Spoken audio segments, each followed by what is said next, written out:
গ্রামের গরিব বৃদ্ধ মানুষটা প্রতিদিন বাজারের পাশে বসে গান গাইত।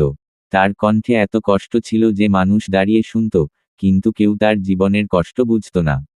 একদিন কলেজে পড়ুয়া একটা মেয়ে সেখানে আসে। মেয়েটার নাম ছিল মায়া। সে দূর থেকে বৃদ্ধ লোকটার গান শুনে থেমে যায়। বৃদ্ধ লোকটা গান গাইছিল, কলিজাতে আঘাত করলি বেঈমান। গান শুনে মেয়েটার চোখে পানি চলে আসে, কারণ সেও ভালোবেসে প্রতারণার শিকার হয়েছিল।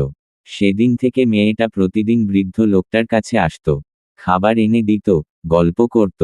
একদিন মেয়েটা জানতে পারে বৃদ্ধ লোকটার নিজের কোনো পরিবার নেই। ছোটবেলায় তার মেয়েটা হারিয়ে গিয়েছিল। তারপর থেকে সে গান গেয়েই জীবন কাটাচ্ছে। মায়া ধীরে ধীরে বৃদ্ধ লোকটাকে নিজের বাবার মতো ভালোবাসতে শুরু করে। কিন্তু গ্রামের মানুষ খারাপ কথা বলতে থাকে।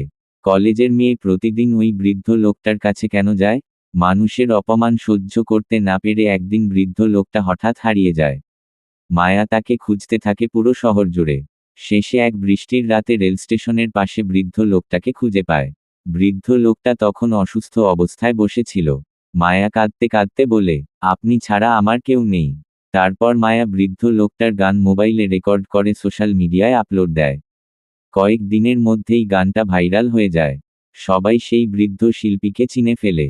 যে মানুষকে সবাই অবহেলা করত, সেই মানুষটাই একদিন বড় মঞ্চে গান গায়। শেষ দৃশ্যে বৃদ্ধ লোকটা স্টেজে দাঁড়িয়ে গান গাইছে, আর সামনে দাঁড়িয়ে মায়া চোখের পানি মুছছে। শেষ।